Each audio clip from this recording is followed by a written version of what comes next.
What's good, everybody? It's your boy Big Nate. Welcome to Big Nate's Book Reviews, home of the best book reviews. And today we're reviewing The Human Stain by Philip Roth. So I got my doobie right here. It is ready to be sparked, and we are smoking this one for Philip Roth, who actually died in 2018. So we are definitely smoking this for our boy Philip Roth. So real quick, you're gonna want to hit that like. You're gonna want to hit that subscribe. I've been hearing all types of horror stories lately where people, all their friends are talking about the latest Big Nate book review and they haven't seen it yet. So you're gonna want to hit that subscribe and that post notification bell. But anyway, The Human Stain. This book was published in the year 2000, the year of my sister's birth. Shout out to my sister. Shout out to Lil Maddie. She don't know I make these videos, but maybe I'll send her this one. Maybe I'll clue her in. So anyway, published 2000. It got the PEN/Faulkner Award, a bunch of other kind of like smaller awards. But Philip Roth himself has 3 PEN/Faulkners. He has 2 National Book Awards, and he has a Pulitzer. So you got to give the man his due. He's a decorated author, a seminal American and Jewish author, I would say. So he's definitely worth reading. So, all right, let's talk about the book. The Human Stain is basically about this dude, Coleman Silk, who is introduced to us as the dean and professor of a college who, after a supposedly racist incident, which you're just gonna have to take my word on this one, it was not racist. But after this event took place, there's a huge uproar on campus, which led to his resignation. My bad. Oh shit, my bad. Which led to his resignation, and then a bunch of other things. And then he comes to our narrator of the book, a dude named Nathan Zuckerman, and he's just kind of asking him to look into it and everything. And the story kind of alternates between their ongoing friendship and sort of the uncovering of Coleman Silk's biography. And in the process of looking into this dude, Nathan Zuckerman finds out that Coleman has been keeping a secret, a very big secret, from his wife, from his children, from his old lovers, from colleagues, peers, everybody. He's keeping the secret from everybody, and he's been doing it for over 50 years. So it's a really big thing. So that's kind of what this book is about. So let's talk thieves. Let's talk what is this book about thematically. So I would say the name of the game here is really kind of like individualism, like personal freedom, personal choice, the prioritization of your own thoughts and feelings and beliefs and ambitions, and just living your life how you personally want to live it. Fuck everyone else. How do you want to live your life? That's kind of the overall message, and he explores this in a couple of different ways. So for one, there's the fact that Coleman has this secret. And Coleman kind of takes, and it's a big secret too, mind you, but he takes a certain sort of pleasure in having a secret. Like there's something he likes, to the fact that it's information that only he knows. Other people think it's some other way, but he knows the truth, and there's something exciting and exhilarating about that to him. It's like I'm playing my DS and my mom comes in and I'm supposed to be asleep, so I pretend like I'm asleep, and there's just something like, ooh, kind of like exhilarating about it. Like she thinks I'm asleep, but I know I'm not. So there's kind of like that, but kind of more important is these secrets are tied to these people's identity. So it's because it's not just Coleman. Coleman's is the big one, but all the main characters in this book have a secret, and that's tied to who, especially Coleman though, who they are as individuals and how other people view them, and just sort of who they fundamentally are. And there's something that Coleman finds sort of empowering about that, because this is information that only he knows, that's directly tied to how other people view him, like who he is, and he can sort of manipulate that information according to how, whatever his whim. He can do with this information what he wants to, and there's just something sort of empowering about that. And on top of that, because it has such a big impact on how people are going to treat him and view him and the opportunities he'll get. He has some control over how his life goes to a degree, to an extent, but he does have some say. He can kind of enact his will for how his life is gonna go. So that's kind of something big that he talks about. That there's something powerful about having the secret, especially when it's tied to your identity. And even with that, that's the thing.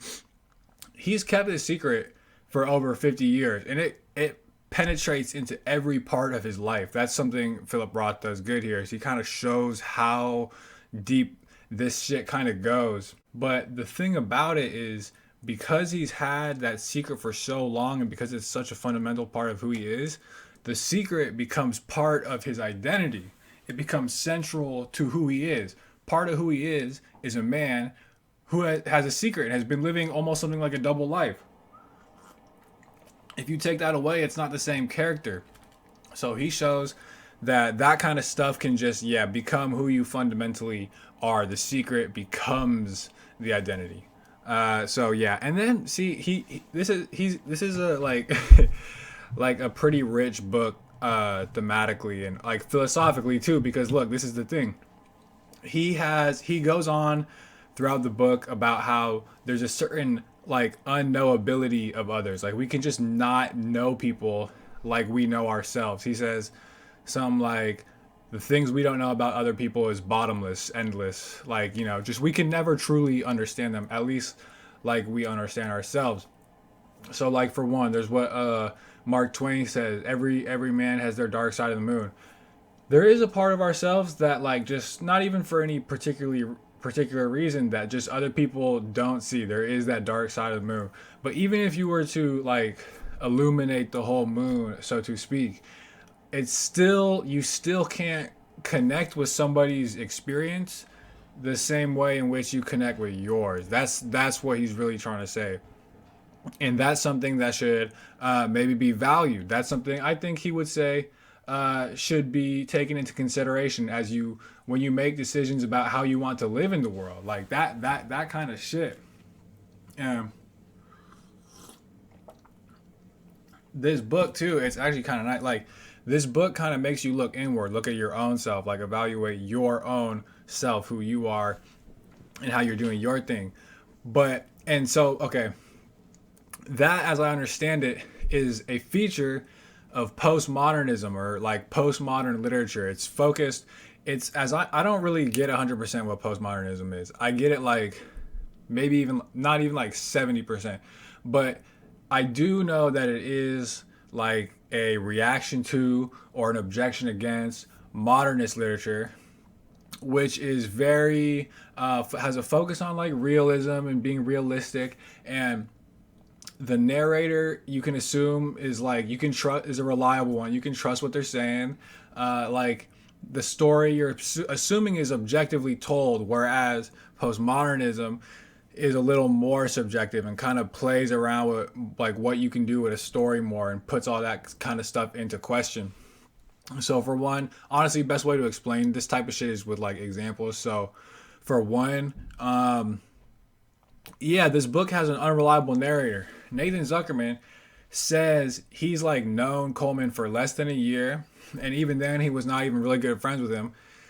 And he's writing this book about him that speaks with the authority of what a like omniscient narrator would do. Like they're saying things and feeling things, and you're not even thinking twice about whether or not it's true. But then he's constantly reminding you that he doesn't know if any of this is true. He said, I'm just assuming this is a story. This is my story. He says something like that, where he just unabashedly admits, like, I don't know if this is true. In fact, a logical conclusion of this book is that it can't be true. Like what the characters in here, by the end of it, when I was done, I was like, honestly, I don't know what they were actually like in the context of the story. Like I did not know who they really were. Again, it's that quote. He has a quote where he says, our understanding of people will always be, at best, slightly wrong. Unknowability of others. And the point there is that he throws the whole novel sort of like into question, like what this story is really about. So there's that. And then there's also other stuff like metafiction and intertextuality, self-reference. So Nathan Zuckerman is a character in a couple of his other books, so he spans across texts. And Nathan Zuckerman had prostate cancer surgery and moved to the backwoods to work on writing books. Philip Roth had prostate cancer surgery and moved to the backwoods so he could focus on books. So you have the narrator of this story that has autobiographical features with Philip Roth, who is the author of this book. So you have that sort of metafiction element,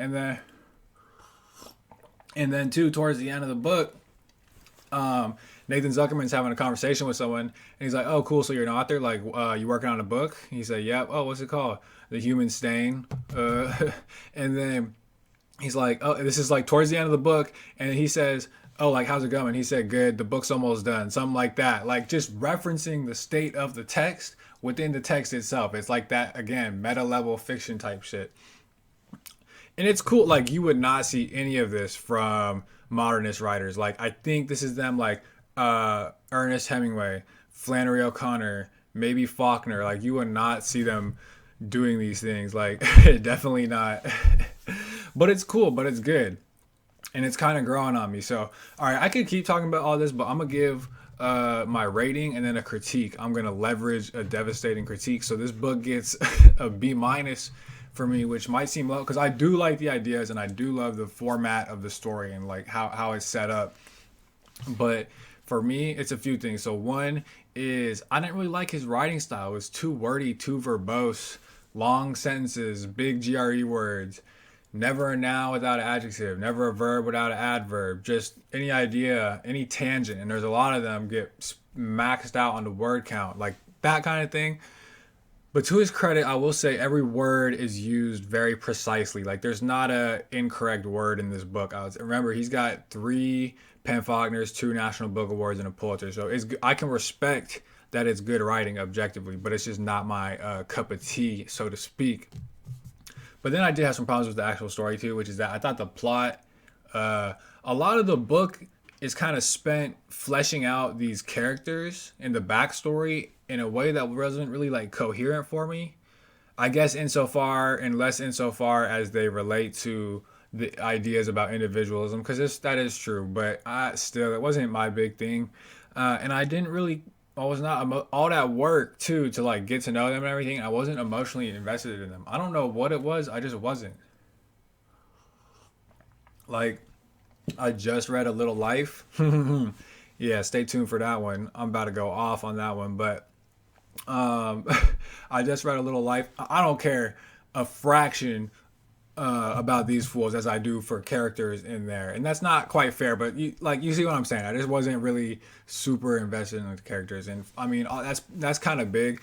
So, but which is the reason it's a B minus, and I'm tempted to do higher, but I remember being pretty adamant about B minus. But it's a good book. It's a good book. Check it out. I think if you're anyone but me, like you probably will like it more. It's just not my style, but I liked it. So if you're interested in postmodernism too, or American slash like Jewish, I think it's contemporary or postmodern. Yeah, they kind of get blended in together from what I can tell. If you're interested in that kind of literature, check it out. American Jewish literature, and just interested in Philip Roth, like in general. It's a good book. You know what I'm saying? Like it's a good book. So and the ideas and the themes and everything are really cool. They're really cool. This is like a book club kind of book, I would say, definitely. But anyway, I think that is the end of our review. And thank you for watching Big Nate's Book Reviews, home of the best book reviews.